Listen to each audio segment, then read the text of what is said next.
Cara, você falou dessa questão de redes sociais, mas eu quero entender a questão da inteligência artificial. Porque, eu vejo o ChatGPT, por exemplo, né? É só a ponta do iceberg. É meio assustador isso aí. Mas o quanto as pessoas vão ficar dependentes disso e deixar de pensar por si próprio? Sim, eu acho que assim, se a gente pensar bem, é que, claro, a gente sempre vai reclamar um pouco, tal, não sei o quê, mas eu vou falar, por exemplo, o meu exemplo, vai. Eu escolhi a psiquiatria por conta de um negócio, eu não ia escolher psiquiatria nunca, porque psiquiatria é um negócio estranho. Uhum. E, bem ou mal, assim, eu tenho uma tia minha que é esquizofrênica, que todo mundo falava que ela era preguiçosa. Putz. O resto da minha infância inteira, eu nem sabia nada disso. E eu nem sabia o que fazia um psiquiatra e nem a diferença de um psiquiatra e um psicólogo, não tinha a menor ideia. Mas aí meu avô, de fato, teve um quadro depressivo, foi um período difícil que, tipo, eu tinha que resolver, porque minha mãe estava doente e tal, e meio que foi lá. E graças a Deus eu estava no lugar, falando, tô no lugar certo na hora certa, porque também eu fui um fim de semana lá no IPQ, o médico me atendeu depois de ter passado em 500 outros médicos, todo mundo falou, não tem nada. Pô. E o cara fez essas técnicas de entrevista, que depois foi descobrir. Pô, em 10 minutos, meu avô tava chorando e falando que tava pensando em morrer. Eu falei, como assim? Pelo amor de Deus, como é possível isso aqui? E eu tenho um pouco assim, racional, falando, ele tá com, sei lá, 62 anos. Pô, e meu avô era um cara muito bravo, assim, o cara veio da guerra do Líbano, trouxe minha avó, o cara construiu um apartamento, trabalhava com obra, loja de sapato, e criou 4 filhos, tinha uns irmãos, ele também sustentou os irmãos, e meu avô era um cara ali, e enfim, pra ter uma noção, ele conta umas histórias, meu avô ele era flamenguista, ele brigava na torcida, ele andava de carro, falava que não era muito bom motorista, na época tinha bonde, e aí ele bateu no bonde, que não tem como ele tá certo, né, bater no bonde, mas ele brigou com o cara do bonde. Mas assim, ele um cara que construiu um negócio ali, do nada, o cara com 62 anos vai fazer mimimi, porque tinha gente que falava, talvez ele estaria sentindo um pouco isso daqui, ele falava, pera lá, ele não tá comendo, ele não tá falando. Não é mimimi. Não faz sentido esse troço. E aí o cara foi lá e foi melhorando, e foi indo, depois teve, enfim, claro, sempre altos e baixos, tal, mas depois a gente conseguiu ter um começo meio fim naquilo. Eu falei, pô, alguém precisa espalhar essa notícia aí, galera. Isso daqui funciona e aí, pô. Eu tive já, eu uma pessoa bastante do espectro da ansiedade, né? Não só, talvez, mas assim, tem um espectro da ansiedade. Eu sou ansioso desde que eu nasci, eu sou uma bolinha de preocupação. Era um menino gordinho preocupado com tudo e com todo e com desde que é uma coisa por gente. O que é uma característica de um transtorno de ansiedade generalizada. Mas tive uma época que eu tive uma crise de pânico e tive um transtorno de pânico.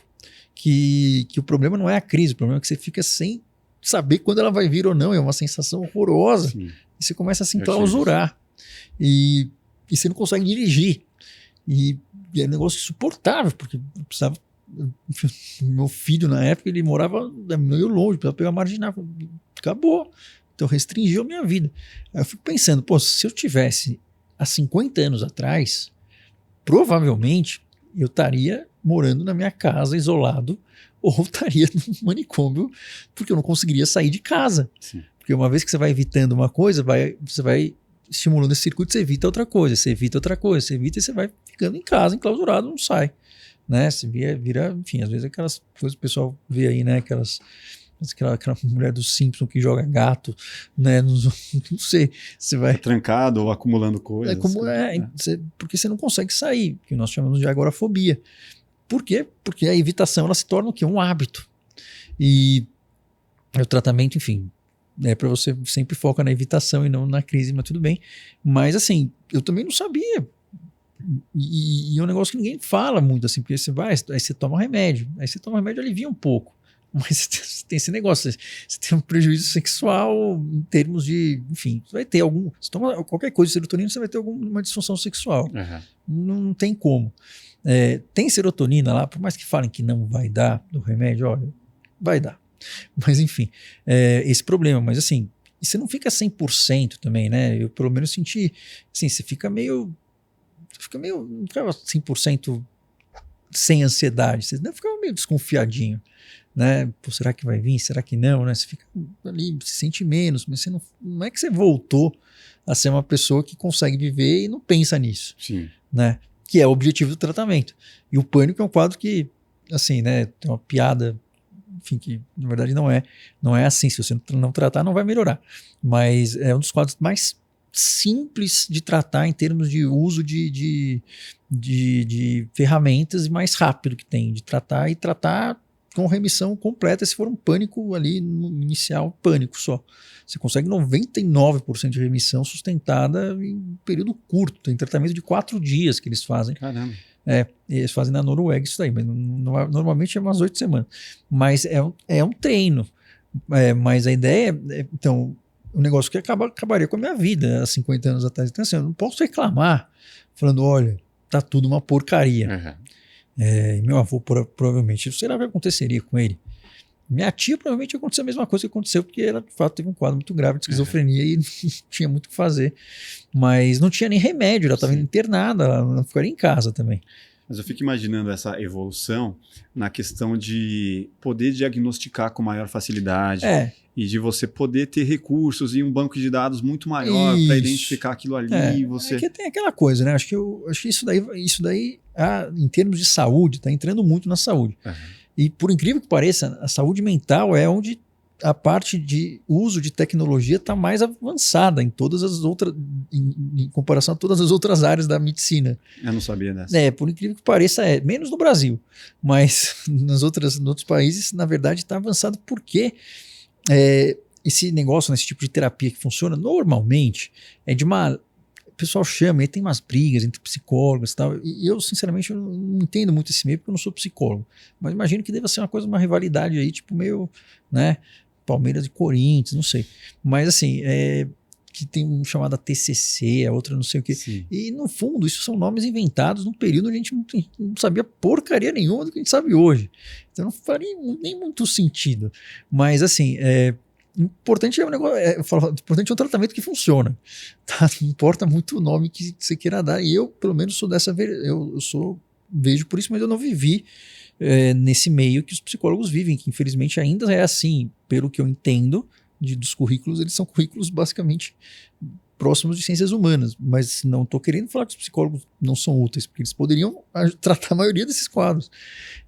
Mas aí, quer dizer o quê? Os tratamentos são protocolados, é como se fosse, entre aspas, eu sei que isso também é uma comparação que não é precisa, é como se fosse um fisioterapeuta, mas é como se fosse um arquiteto de sinapses, por assim dizer. Ele vai treinar aquela área específica, para isso ele tem que saber fazer o diagnóstico também, treinar aquilo ali. Mas a ideia é que isso pode ser feito da mesma forma que você consegue fazer um personal trainer pelo aplicativo, fazendo você ter treinamento funcional, você conseguiria fazer, então, um psicólogo orientando você a fazer os exercícios, porque a terapia para quadro de saúde mental é prática. Sim. Porque tem que ter comportamento e é estruturada. Por quê? Porque a gente tem que testar várias vezes para saber se isso funciona mesmo. Então você está falando que a inteligência artificial vai matar a profissão dos psicólogos. Começou isso em 2001. 2001 eles inventaram isso. Os psicólogos vão estar comentando aqui. Não, mas é que nunca vai, por quê? Porque o ser humano é um serzinho, né? Que se tem uma coisa que nós precisamos é de outro ser humano. Sim. Não o tempo todo, talvez. Não, mas assim... Chega uma hora que você precisa de uma opinião ali. Não, mas é uma coisa evolutiva também, sim. Porque basicamente isso também da psicologia evolucionista é uma teoria também. Pode ser que, não sei, ninguém vai saber se era assim ou não, mas pelo que eles falam, assim, a gente ser meio mais inteligente, a gente ter um polegarzinho opositor, isso não seria suficiente para a gente ter sobrevivido. Sim. Caso a gente não conseguisse andar em tribo e trabalhar meio em equipe. Colaboração, né? Parece que isso não seria suficiente, por isso que nós, né, tendemos a ter o quê?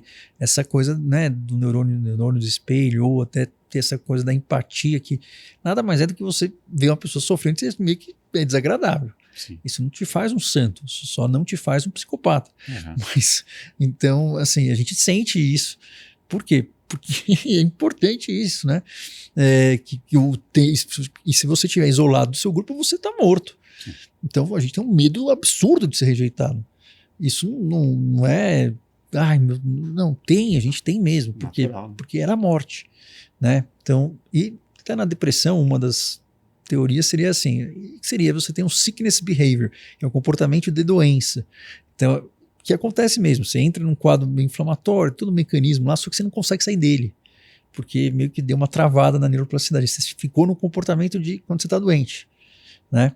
E aí quando você está doente, você tende a se recolher, se afastar. Por quê? Porque você não quer contaminar o resto da tua tribo, senão vai todo mundo morrer. Teoricamente, devido a essa teoria, né, enfim, evolucionista. Então isso é uma das teorias pelo qual a depressão faz você se recolher e você fica voltado para si mesmo. Mas ela está mentindo. Mas é um comportamento que travou naquele padrão ali. Enfim. Mas a ideia é que desde 2001, na Austrália, eu tive eu vi uma palestra dessa mulher, chamada Ellen Christensen. Ela inventou um troço para se fazer pela internet, em que guiado para fazer esses exercícios. E ela foi fazendo estudo, porque tudo tem que fazer estudo, né? Eu digo assim, o pessoal fala muito do negócio baseado em evidência. Primeiro que não era cientificamente comprovado, porque cientificamente comprovado eu nem sei, eu não sou cientista, sou médico. Depende de quem está comprando, o cientista, quem está comprando. Não sei, mas assim, tem que ser testado. E tem que passar, e assim, o médico, o profissional de saúde tem que ser desconfiado. Se surge um negócio, a gente tem que falar, esse negócio não funciona. Esse negócio não funciona e faz mal. Até que você me prove o contrário. Por quê? Porque esse é o primeiro mandamento. Lidando com vidas, né? Primeiro mandamento, isso que é um juramento de Hipócrates, que é um negócio que não tem nada a ver, além de tudo, mas tem uma coisa só lá. Primeiro não faço mal. Né? Primo non nocere, que é o princípio básico de toda a ética em saúde. Primeiro, você não vai estragar o que está lá. Sim. Tá? Não vai piorar o que já está. Mas isso é importante, porque despiorar é um trabalho que a gente faz muito no consultório. Metade da coisa que eu faço no tratamento é despiorar a pessoa. Dar uma aliviada, né? Não, porque às vezes ela está tomando um monte de coisa e todo remédio pode fazer bem, pode fazer mal, tem uns que podem, né, enfim, causar até um certo, né, óbito, mas enfim, se a pessoa está viva tem esperança. Então assim, você tem que começar a despiorar o que foi feito, aí você começa a melhorar. Então, despiorar é importante. Né? Sair do menos zero. Então, assim, tem que ter isso que o pessoal fala, né? Medicina baseada em evidências, que de fato é o que funciona. Mas só tem um tipo de medicina, é essa, ponto. Né? Todo o resto sei lá, é coisa de marketing. Mas, assim, aí você tem que ter evidência, passar num teste de São Tomé, mais São Tomé do mundo. Sim. Então, assim, você tem que provar que o negócio não depende de sorte, tem que provar que não depende de você acreditar ou não no tratamento. Por isso que testa com placebo. Não depende tanto da habilidade do cara. O cara tem que ser minimamente treinado, mas assim, tem que ser replicado e não tem que entrar em campo para cumprir tabela, tem que mudar o jogo. Ou seja, se é um tratamento que você está lá com depressão, deitado na cama, 5 dias por semana, ele fez você ficar 4 dias por semana sentado na cama, às vezes isso, por um motivo, deu estatisticamente significativo. Só que sua vida continua uma porcaria. Não é um bom tratamento. Sim. Ou seja, a gente tem que achar um melhor do que esse. Então, isso seria os tratamentos que nós colocamos para os padrão ouro, né? Que basicamente é o quê? É aquele que é o melhor que nós temos no momento, né? Ou de primeira linha, enfim. E isso que é a evidência. A gente sempre vai pegar essas evidências, só que assim, sempre para aquela pessoa, ela não vai estar igual que fez no estudo, no livro, é outra pessoa.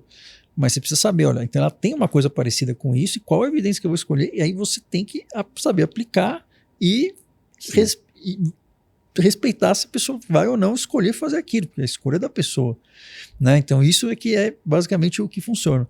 Então aí eles foram fazendo isso daí tudo e é assim que a gente começou a ver as terapias que existe, tanto nas terapias funcionam, faz com os remédios, só que nada funciona do jeito que saiu no estudo com você. Então aí vem aquela coisa que assim, a gente vai fazer uma tentativa e erro, mas a gente faz uma tentativa e erro num espaço pequeno e a gente consegue prever já que, se eu errei, eu tenho que saber que eu errei rápido. Sim. E já tem o plano B ali. E já tem o plano B ali.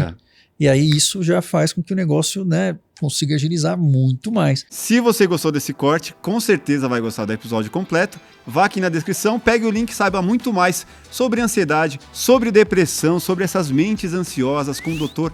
Marco Abud, um super especialista. Se inscreva no nosso canal, deixe seu like e até o próximo Plugado Podcast. Valeu!